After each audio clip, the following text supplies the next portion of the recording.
বানপানীত সকলো গ'ল। এইফালে মাছ গ'ল, কেনি গ'ল একো হিচাপ নাই।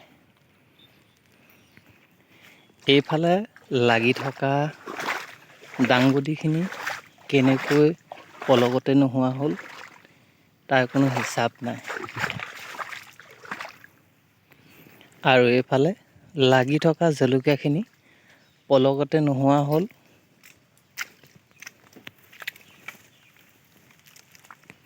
তেতিয়ালৈকে ইমান একো শুনিবলগীয়া কথা যেনেই নালাগে।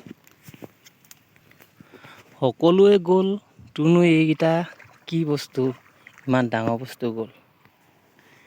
কিন্তু যেতিয়া মই কওঁ মোৰ গছত লাগি থকা 10 কুইণ্টেলমান জলকীয়া গছতে নোহোৱা হ'ল, তেতিয়া যিজনে শুনে সেইজনে অলপ থমকি ৰয়। হিচাপ কৰি চাই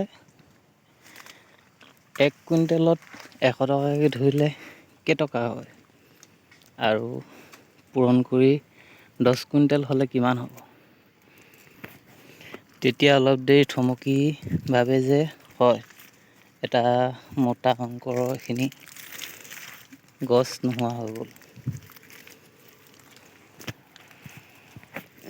বেলেগৰ যেনেকৈ সকলো লোকচান হৈছিলে, ময়ো সেনেকৈ সহজতে সকলো এৰি দিছিলোঁ।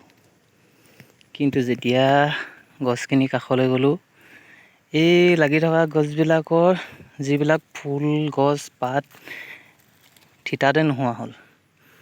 লাগি থকা যিবিলাক কেঁচা জলকীয়া আছিলে, এনেকৈ গেলি গেলি ক'ত কেনেকৈ পৰিলে হিচাপ নোহোৱা হ'ল। ওপৰত লাগি থকা এনেকৈ তিতাকেৰেলাখিনি নিজেই কি কৰিছে খন্তেক পিছতে সিহঁতে বুজি নোপোৱা হ'ল। এইবিলাক দুখ সকলো সামৰি যেতিয়া বাৰীখনলৈ আহিলোঁ, বৰ মানে কিবা লাগি যোৱা হ'ল। জলকীয়াখিনি যিহেতু ইয়াত নোহোৱাই হ'ল, ইমান ধুনীয়াকৈ লাগিছিলে, এই গছবিলাকৰ একো পাত এখিলা নোহোৱা হ'ল। এতিয়া নলাৰ কাষত এনেকৈ ভোট জলকীয়া কেঁচাৰ এনেকৈ দমবিলাক এনেকৈ গেলি ইয়াত দম লাগি আছে। আৰু এতিয়া ইয়াত মই গছবিলাক যদিও এনেকৈ উঘালি পেলাইছোঁ,